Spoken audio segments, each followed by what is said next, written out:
Awesome. Thank you, guys. I would say it's like fun to be back in the classroom. So I'll start, let's see, I can start with a little bit about what we're going to go over today, but I do want it to be interactive. So I have slides, I have things I want to talk to you about, but I would love for it to be very relevant to what you are interested in. Like free lunch is amazing. So like, check, we've done that. But what can you get from this? Or what's actually relevant and on your mind when it comes to real estate? And also because my company Boutique is a startup, I'm happy to talk about startups, entrepreneurship. The focus, of course, is real estate, which is kind of the industry that I'm operating in. I wanted to kind of focus on some of the basics for today. I will share my story and the story of Boutique, my company. We will go over those home buying basics. So we've got our first time home buyer. Many of you might find yourself in those shoes. Talking about short-term rentals specifically, that is my specialty. I am a short-term rental expert. I can say that with full confidence at this point. We'll also talk about fractional ownership, which can merge with short-term rentals. It can be fractional of short-term rentals. And then basically, how would you evaluate a market and how can you make better investment or purchase decisions? So anyway, ask questions throughout. I've got my stuff, but I want it to be relevant. So I'll share just a little bit. This is me personally. So I have 2 kids. I have a 3-year-old daughter, a 5-year-old son, and a husband. My husband and I actually work together, which is kind of rare. It's quite the partnership. We've actually been together since 2006. We started a soccer nonprofit back in DC where we met. And then back in 2019, 2020, we started Boutique together. So it is not for every couple. There are pros and there are cons, but we are like fully committed and all in. So I think that's kind of an interesting part of my story. And then why I'm talking about real estate and why I'm part of, we're at an academic institution right now. I actually believe the 2 keys to economic mobility, social mobility, it's education and it's real estate. And that has been very, very true in my own life. So I grew up in the country in North Idaho, which you've heard of Idaho. I'm close to it now. I wasn't always where I was living, but that's where I grew up. My dad was a firefighter. My mom stayed home with us. I didn't actually see myself as like a home buyer as I was growing up. I remember my dad, when we were going around, and homes were probably like $150K each at the time. And my dad is like, Rena, you could buy a home. I was like, oh, Dad, that's like for other people. I have no money. You know this. Like, I'm not a home buyer, but like, thank you for the faith that you have in me. So for me, I actually didn't see that I would be able to access real estate until it was like much further on in my career. I grew up, middle class, very working class family. And when I went to college, I was a Pell Grant recipient. Do you guys know what a Pell Grant is? Yes, they're under threat right now. But a Pell Grant is basically financial support from the federal government for the nation's neediest students. I actually qualified for that. I qualified for free, reduced price lunch in school. We didn't take it because my parents were like, you're fine, you're fed, we don't need that. Let somebody else who actually needs it take it. But I did not grow up wealthy, is my point. Okay? That is a part of me. For me, education was my handhold into additional opportunities. So I did my undergrad at Georgetown, a very nice school in Washington, D.C. I felt very out of place for the first couple of years. I felt like I was the only kid on financial aid. Everyone else, there was one of Trump's sons was a classmate. There were Saudi princes, and I couldn't go home over the summer sometimes because of the flights, right? So it was different for me. It was definitely fish out of water, but it exposed me to a lot. And then by doing well there, the career options and the future academic options that opened up were really important. So I went on, I did my first master's degree in public policy at UT Austin. So I'm a proud Longhorn, was in Texas. And then I ultimately did my MBA at MIT in Massachusetts. So I have 3 degrees now. Neither of my parents actually completed a 4-year degree. So education, hugely important in my life. And then real estate has played a role as well. So back when I moved to Austin to do my public policy degree, housing was very affordable. And so my now husband and I, before we were married, we decided to buy a condo, one bedroom condo in Austin. It was less than $200,000, which you can't even buy a closet for that now. But we were able to kind of get a handhold into real estate. Our thesis at the time was real estate values, particularly in Austin, this is 2011, they're going to keep going up. And that's generally a pretty good bet if you're taking a long-term view of things.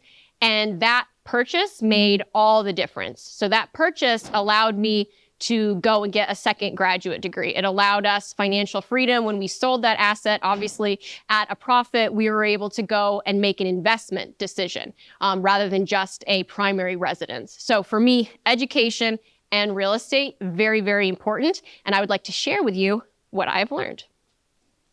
So my company, Boutique, we got a nice kind of overview, but basically we help property managers. We're in the short-term rental space. So short-term rentals, think Airbnbs and Vrbo HomeAways. Those, have you stayed in a short-term rental? Yes, did you love it? Did you hate it? Like, what was that like? If you said it was inconsistent, that would be very common because you can have an incredible 5-star experience and you can also have like, your car broken into overnight and there's no toilet paper, right? So it's still a nascent industry. Airbnb itself was created 2008. So this is not a very established industry, but it's becoming far more common. That's the industry that Boutique operates in, and we help property managers basically to write their listings in a way that they show up top of search, and then to set their pricing using our tool, using machine learning. It's forward-looking, trying to maximize willingness to pay for annual revenue. That's what we do. And if you're curious how the heck I got into that, it started with just a side project. So when I did my undergrad, I studied international politics, like very, very different than what I'm doing now. But what happened is when we were in Austin, we purchased our home in 2015. We still had our condo. And we thought real estate's going to keep going up. How do we hold on to this? And if we got a renter in there, a long-term renter, if our friends or family come, we can't set them up.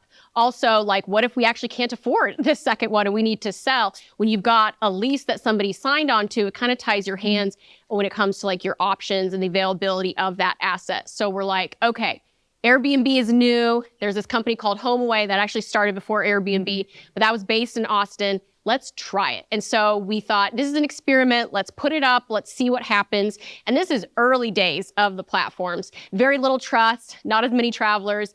And we actually wrote our initial algorithm for pricing, which is really not common. But both of us had, advanced degrees, and we thought, like, let's take a more technical approach to this. And basically, our goal was to cover part of the mortgage.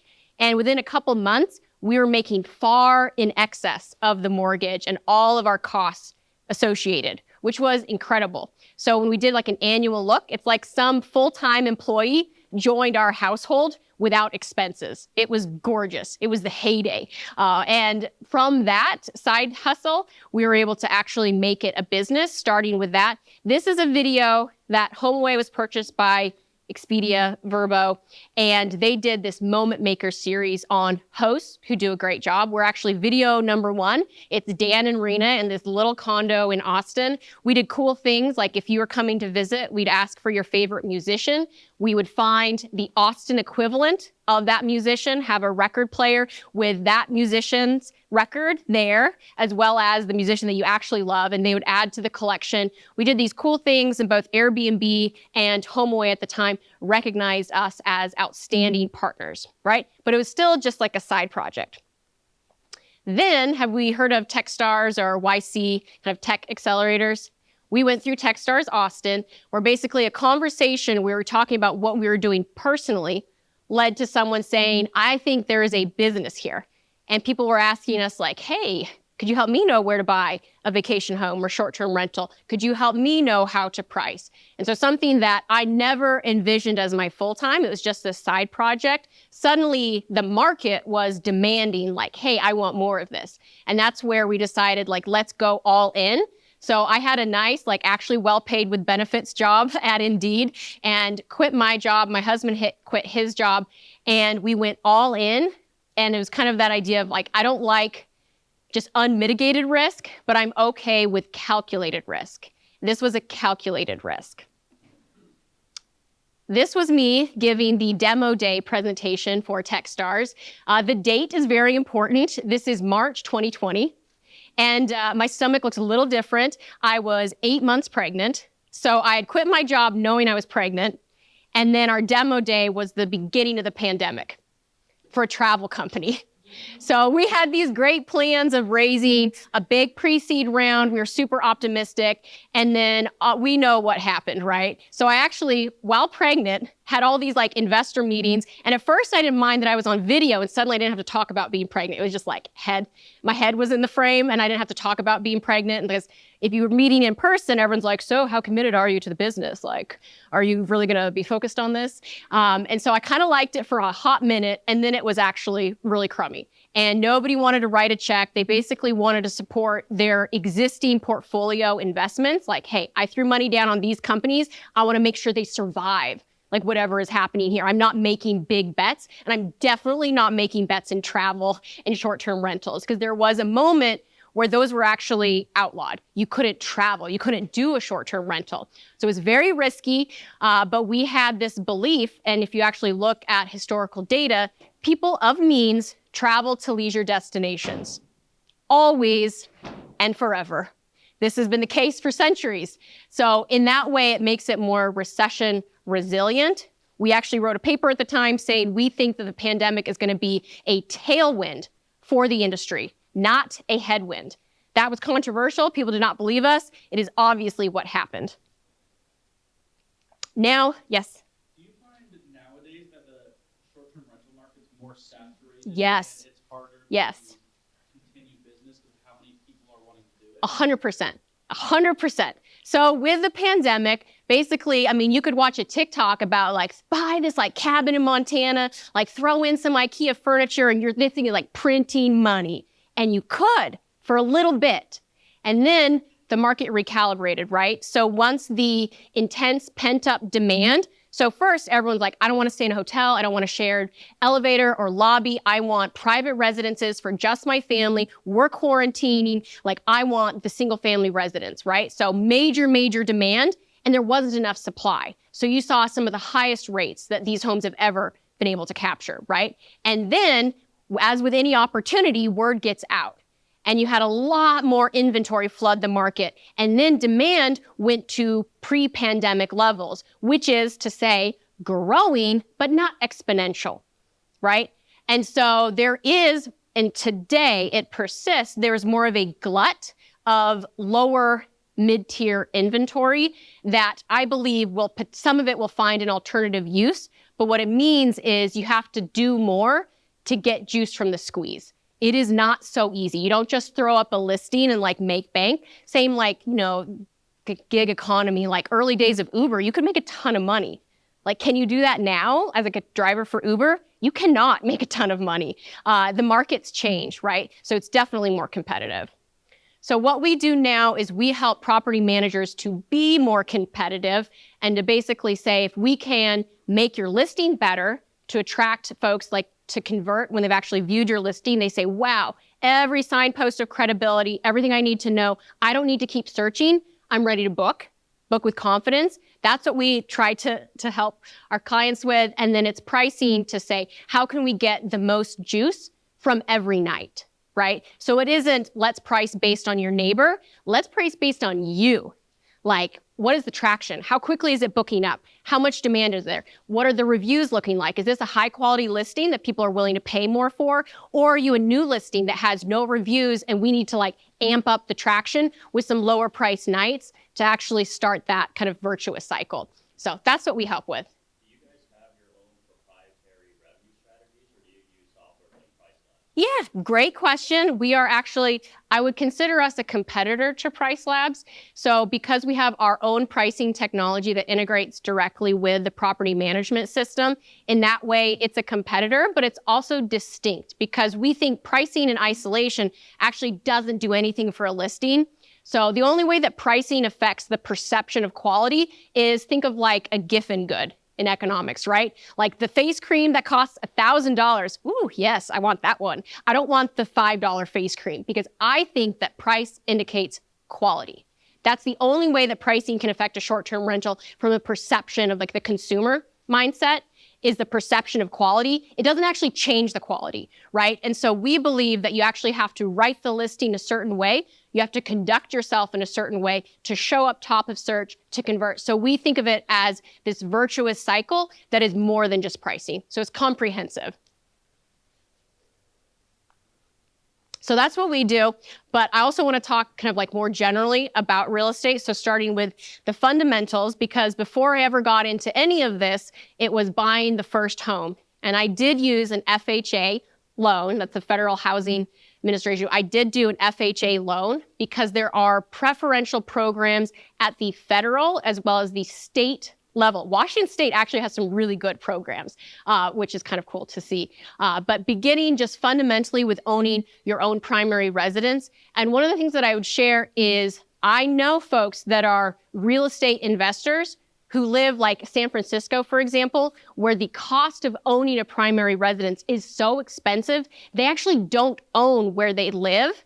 They own homes in other markets like Texas or Indiana or Kentucky, places where real estate can be more affordable, that they can actually purchase, get rentals, get kind of equity over time without the stress of the high price point in the place that they live. So it's interesting. You don't have to be a home owner to be a real estate investor. I think that's kind of an interesting distinction. So for why you would buy, I always hated paying rent. I hated it because it's like this black hole that I don't get anything from other than I lived again. Like my stuff was in a place, I had a place to go back to, but I don't get anything over time. Rent just goes to the owner, right? And it covers property taxes and different things, but I don't get any benefit over time. So I was very happy when we got our condo, which is the first, home that we ever owned. I was thrilled that yes, the payment, some of it just goes to interest. That obviously you're not getting much other than you've got the benefit of the loan, but it actually went towards paying off so that I would own the asset. So equity over time. And then the second piece is a hedge against inflation. So different things can move up and down with prices. Housing tends to move up and down with inflation, which means it can be a hedge against exorbitant prices because your real estate value tends to go up in line with inflation. Obviously, we've seen some more interesting things more recently where there's a constricted supply of housing and very high prices. Will that persist? I'm not a fortune teller, but if you look at the Case-Shiller index, basically any real estate asset held for over a 5-year hold period tends to go up. Is that a good thing? Is that a bad thing? It depends if you're trying to buy, if you're trying to rent, if you're trying to get money from it, but that is what we have seen. Are you familiar with PMI or hazard insurance? So PMI is basically insurance for your lender. And so if you make a down payment that is less than 20% of the asset value, you have to pay PMI, basically to bail out whoever holds your loan if you don't make payments. I hated that because I did an FHA loan, which allows you to do 3.5% down. And I was like, gorgeous. We didn't need 20% down. This is amazing. And then when I looked at the fine items on there, the different line items, I was paying every month this insurance cost. And the only way I could get rid of it was when your loan to value went to 80%. So you had to actually move how much you owned up to that 20% versus 80% to the lender in order to get PMI off of your bill. I hated that. And for some reason, my lender, it was the latter of 5 years or when your LTV went to the 2080. And so I had to wait 5 years to get PMI off, even though I was over the LTV, which was just super annoying. But the key is I didn't have to come up with the 20% down payment, which was huge. Renting versus buying, the decisions here are around affordability and what kind of liquidity do you need. So I today own a parcel of land in Lakeway, Texas, where the lake has not been lower in 3 decades, and I cannot sell it. It is this dead asset on my balance sheet where all I do is I pay property tax every year because real estate is not liquid. I can't just sell it. You would think it's like a house is easier to sell than land. That is true. But real estate is illiquid. So what are your liquidity needs for cash and all of the payments that you have, right? So sometimes renting does make the most economic sense, particularly if you're only going to be in a spot for a couple years, you need to have more liquidity. But it's something where if you are able to buy to get that equity over time, if you're living there, equity over time, and to be able to benefit from appreciation and that hedge against inflation can be very valuable. But it's not always an option that you have, right? So, do people think that housing has gotten more expensive over the years? It's crazy. It's crazy. Okay, this is 85. I was actually born in 85, so good year for me. Yeah, if you look at the delta between annual income and the cost to own a home, 3.5 times the annual salary. We are now at 5.8 times. And if you talk about a market like the Seattle, Tacoma, this region, you're talking even greater than that, right? It talks about the median sales price right now. This is 2022 data, little over 430,000. Can you buy much in Tacoma for 430,000? No, so it can be even worse in particular markets.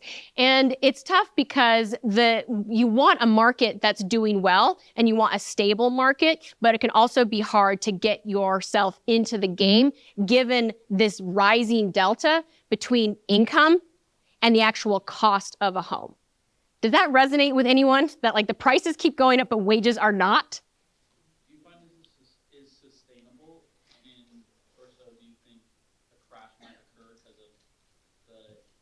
the inflation price to income ratio? Yeah, I think that there is still a lack of supply, and then you've got folks that are locked in on low interest rates. The interest rates right now are like not attractive, especially if you're talking a $700K plus home when you're paying 7-8% interest rate. That's crazy.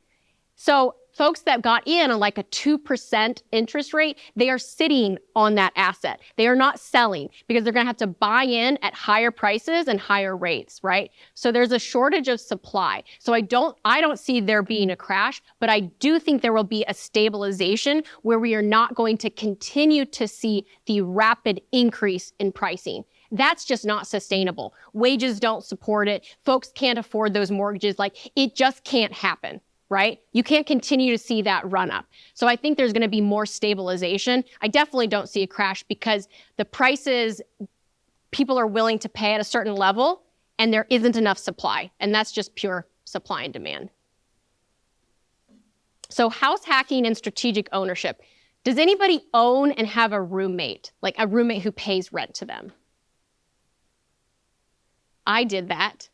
So it started, we had our condo in Austin. We did the short-term rental on it. The HOA actually said we couldn't do short-term rentals at a certain point. Sad. But that's part of what you learn when you're evaluating is be very, very careful around an HOA. HOAs are essentially unregulated.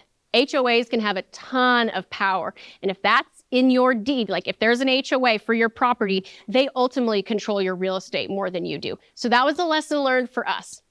So we changed it to a renter, right? And then when we bought our home at the same time, there were multiple bedrooms. We got folks literally off Craigslist who were paying. And it's like, I would say maybe earlier days of Craigslist where it was more trustworthy. Now you'd probably find them on Facebook Marketplace or somewhere else. But we did not have an ego about it. We were like, hey, the mortgage is high here. We've got extra space. We were younger. We didn't have kids. Like, let's get some roommates in here. And we were able to offset our mortgage. So that's the idea of like house hacking. So whether you own like a primary residence and there's an ADU in the back, or you own your residence and you rent out, or even you're renting and you sublet another room.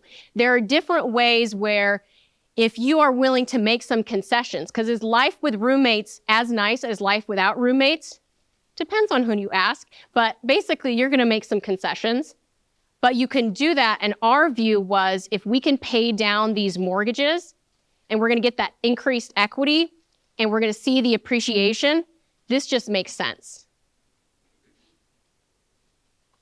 All right, short-term rentals. So this is, I think Airbnb is the most well-known company in this space. Short-term rentals are defined as anything less than 30 days. So there's hotel tax that you pay. And again, hotel tax versus if you're a long-term rental, that's a difference. But anything over 30 days, that's still considered a long-term rental. Less than 30 days, we're talking short-term rentals, STRs for short. So it's one of the newer industries there's a lot of opportunity. You can get a heck of a lot more in your nightly rent compared to a long-term rental. There's definitely more effort required. There's cleaning, there's the guest communications, the vendor management. You're in and out of that property. You've got different guests, the door codes, the insurance, any issues with party houses. There can be a lot of different things involved in short-term rentals. So definitely more effort, but there can be a higher payoff. So it's the risk and reward piece again that we're seeing here. But short-term rentals versus long-term rentals, if you want stability, you likely want to do a long-term rental because you can get leases for 12 months, right?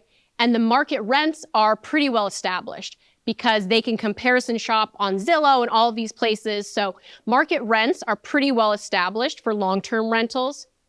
They are not well established for short-term rentals. So how much you price is very, very, very custom to your specific unit. How good of a job do you do in communicating your response time? How well is it set up? Do you do anything extra for them? Are you giving them, coffee? Do you give them treats when they arrive? Like, are they wowed? Are they left wanting? That is going to dictate your price. And the relationship between your price and the reviews is very, very close.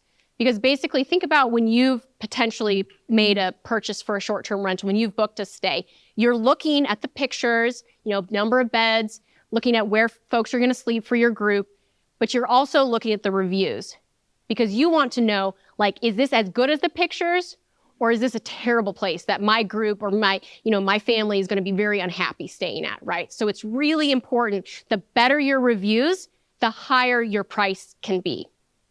So for the industry overview, there are far more entrants in the short-term rental industry as it has matured. Airbnb is the behemoth, but there's a whole industry of tools. So Price Labs was mentioned.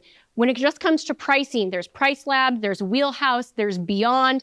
The property management systems are trying to do their own pricing. There are tools when it comes to vendor management, Breezeway, Turno, Operto. There's management when it comes to the lock software. There are so many different companies that exist and have gotten funding in this space, but demand is down.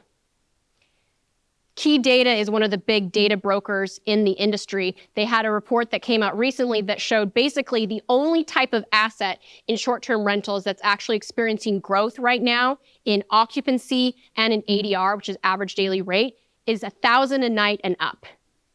What does that tell us? Folks of means still have them and are traveling and are actually willing to spend more. They're seeing growth there, but budget accommodations, kind of the $100 to $200 a night, that's actually seeing some contraction, right? So you have to do more to stand out and to be resilient against what's happening. Any other questions on the broad STR industry?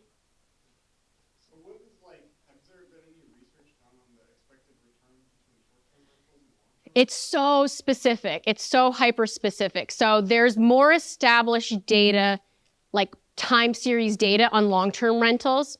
And when you get into fractional, there's some folks that are doing both short-term and long-term, but it's so hyper-specific to the asset. Because basically, if you have a very well-managed STR, we'll talk about the metrics, your cap rate can be over 12%.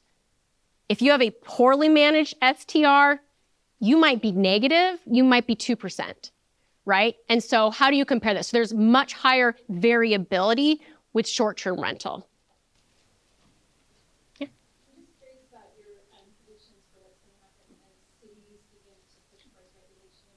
Oh, yeah. Mhm.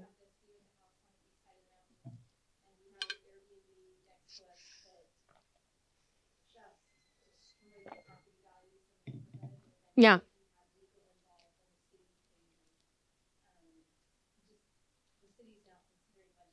Yeah, absolutely. And that is not a new thing. That is an old thing that persists, which is regulation. So I mentioned I did 2 degrees. I did business, and then I also did public policy. So we track legislation very closely. And I think it makes the headlines, but there's actually not that much that's new under the sun.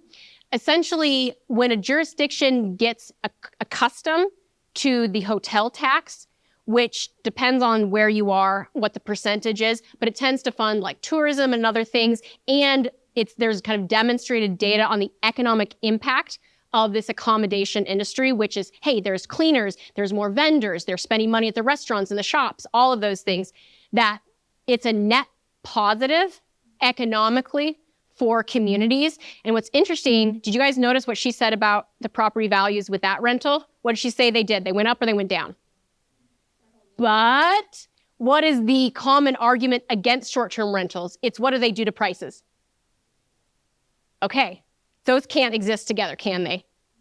Those are contradictory things. And yet that can be the experience, because ultimately the data shows that where there is more regulation, the more regulation, the higher the housing prices, which is to say that it constricts supply the more you regulate. Whereas if you can have it not as regulated, you actually see better housing prices. A great case study on this is New York City, where they passed some of the most stringent short-term rental regulation. And they thought, man, this is going to really help, the hardworking New Yorker who wants to afford a home, but hasn't because of these like evil STRs that are pricing them out.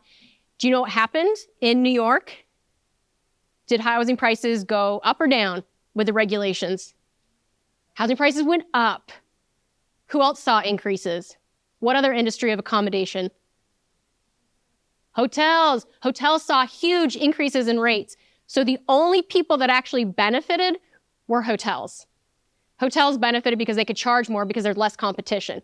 And if you actually look at who's behind a lot of the regulation, take Summit County in Colorado, the hotel industry. There's literally a resort overlay where if you're the resort, you can do short-term rentals. If you're just like a normal human like me, no. I couldn't let you into that industry.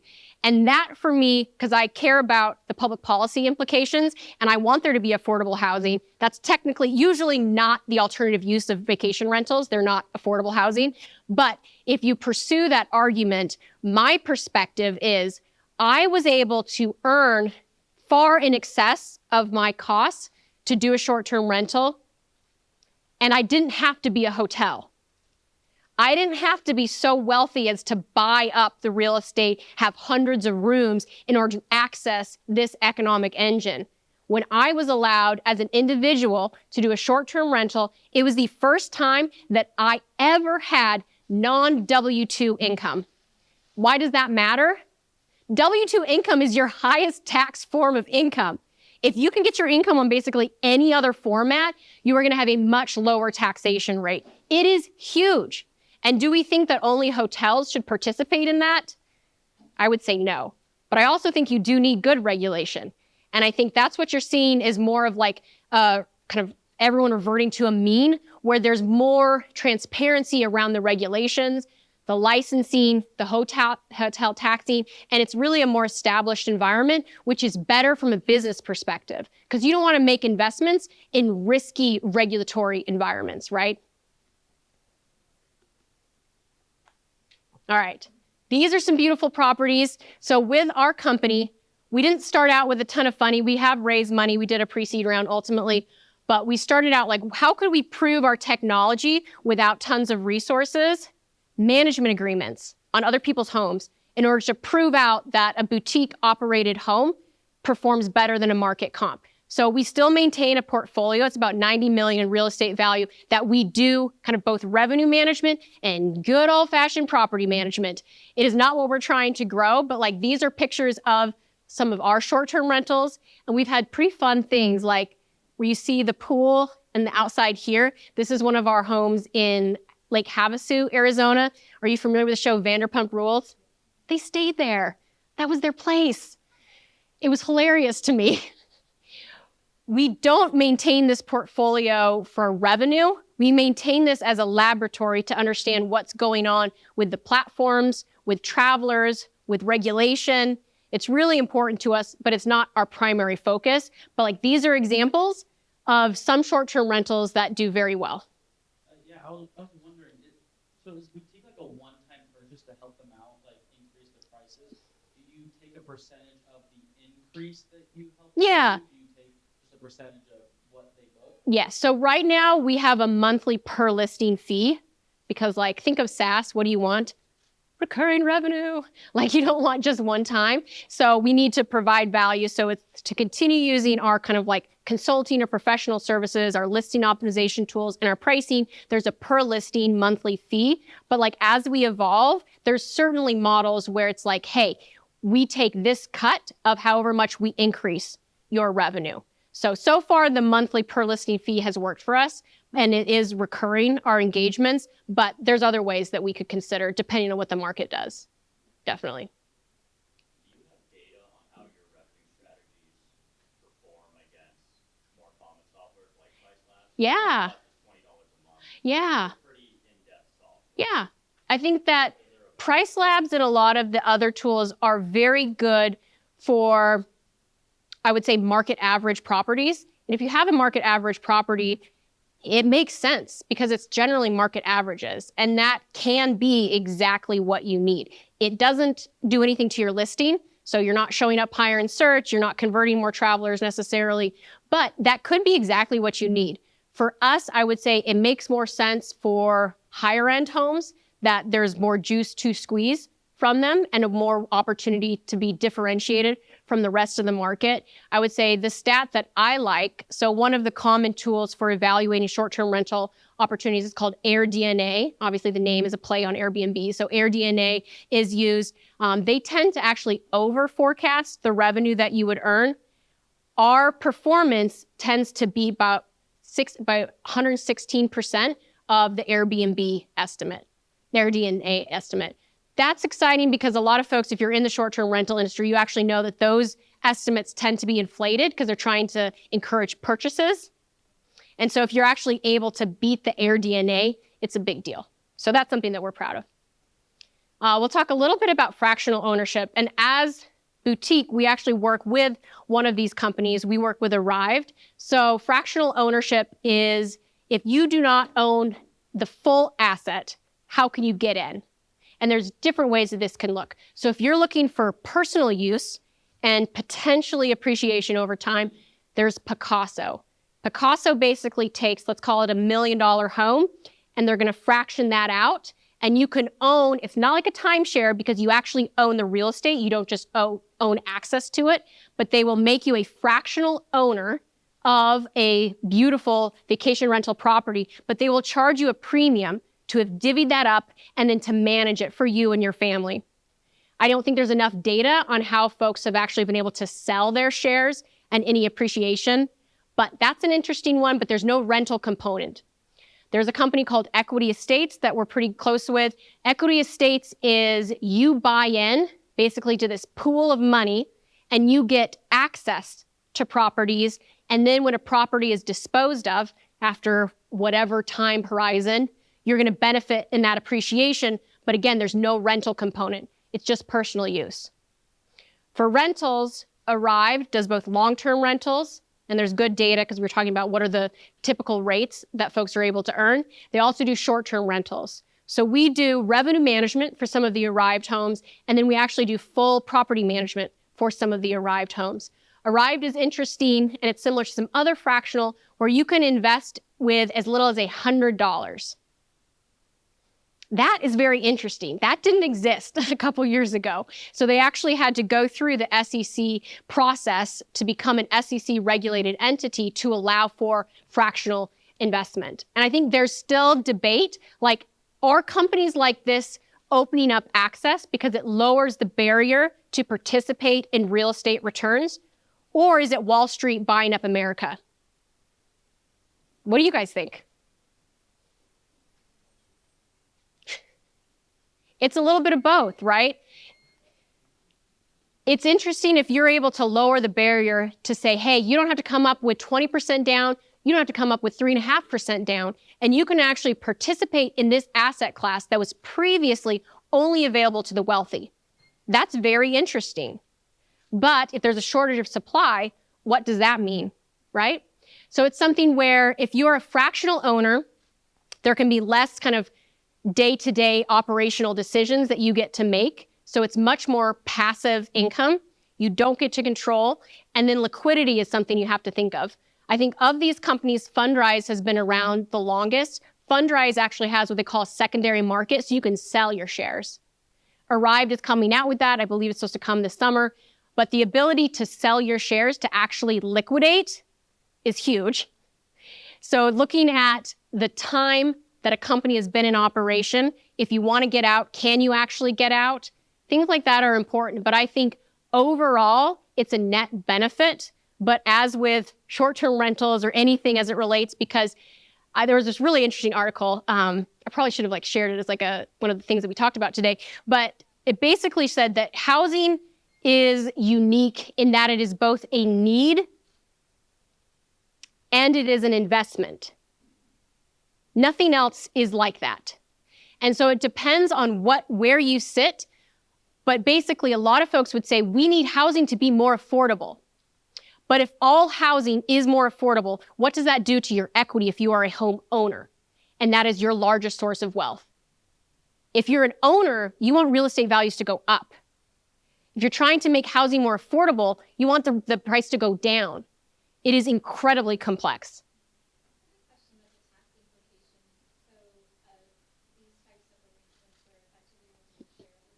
Yeah.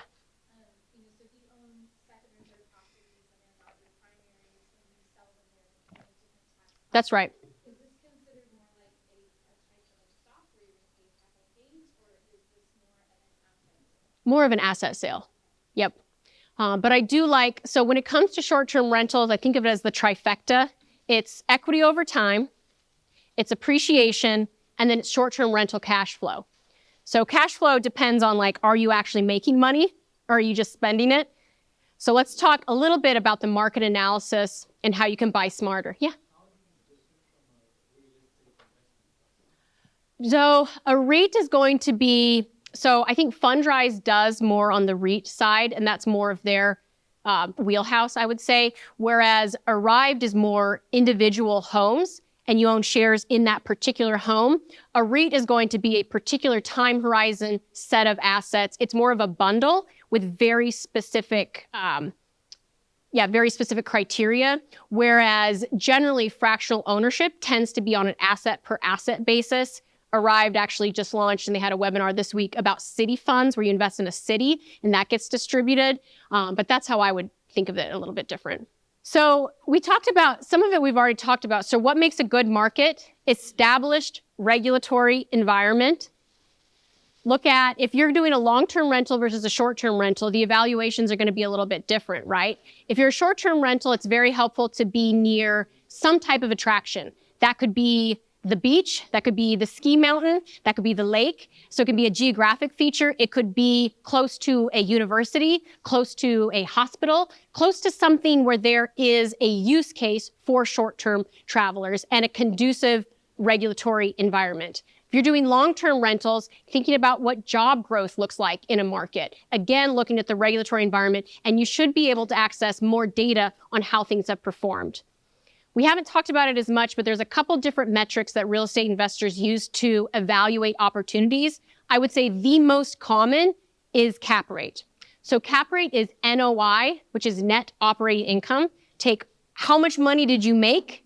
How much money did it cost to make that? And then you divide that by your purchase price or the market value. Depends on what kind of an evaluation you want to make. There's the cash on cash return or gross yield, but I would say cap rate tends to be the most common for real estate investors. And depending on the short-term rental, you can have some of the highest cap rates. But again, there's more variability there. We won't go through this, but here's just an example of how you calculate cap rate. When we work with our clients, we help them with revenue forecasting. So whether it's how much does this existing home that already is owned and part of our portfolio, how much will it make? Or, hey, we're helping some buyers to evaluate opportunities. How much could they make? And so I just wanted to show you quickly some of the inputs that we put when we're evaluating an opportunity. So the financing really matters. So how much down? What's your percentage? What's your term? All of those things, we're going to go and then create an actual annual summary. And we're going to look at the inflow and we're going to look at the outflow. Because a lot of folks, and AirDNA, I would say, is guilty of this, focus on the revenue side, But like revenue in isolation tells you nothing. It could be super high revenue, but if the cost to serve, if the labor rates, the cost of the clean, the cost of the supplies, the vacancy allowance, if everything there is higher than your revenue, it actually doesn't matter how much money you could make, because the only thing that really matters is how much did you make after expense. This is kind of the performance summary that we would show to an investor.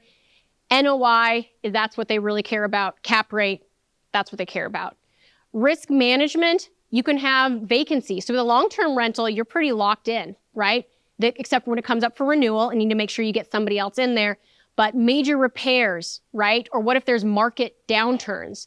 So there's different risks that can come, and you can mitigate some of these, right? And there's different insurance types that you can buy for damage protection, for liability. You can get an umbrella policy. You can get a short-term rental endorsement on your homeowner's policy. There's things that you can do. Also, screening tenants. I will say, I told you I had roommates, and I had them sign a lease, and I was like, good job. They're papered. It's good. Do you know what I didn't do for my early tenants? I didn't actually check their ID. I found out that somebody signed the lease with an assumed name, was not their legal name. Always screen tenants if you're doing long-term rentals. So you want the identity verification, potentially, check their score, et cetera, credit score, et cetera. And then if you are investing in real estate, as with any investment, diversification, right? So different types of properties, different markets, right? Hedge against seasonality, hedge against geographic concerns, hedge against natural disasters, right? So if you're able to have a diversified basket, and we talked about various forms, long-term, short-term rental, fractional, primary home ownership, all of those things just protect you and are like buffers against what can happen. So start with what you can afford. I like to think of it, like I said, I own this land that I cannot sell. You have to think of the value going to zero, even though it won't. That's the beauty of real estate. But if you're going to do investments, if it's speculative in nature, you have to be okay if it went to zero, right? You have to be okay with that, which means never try to over leverage yourself. Take calculated risk, but don't over leverage. And then think long-term. So with any of these real estate strategies, it isn't a get-rich-quick scheme. It isn't like, hey, get this puppy running, in a couple days you'll make money, or a couple weeks. We're talking months to stabilize a short-term rental and years to actually get stabilized income and to benefit from equity over time and appreciation long-term. We are thinking long-term. Awesome. I love the questions. I love the experiences you shared. So thank you guys very, very much, and good luck wrapping up the year.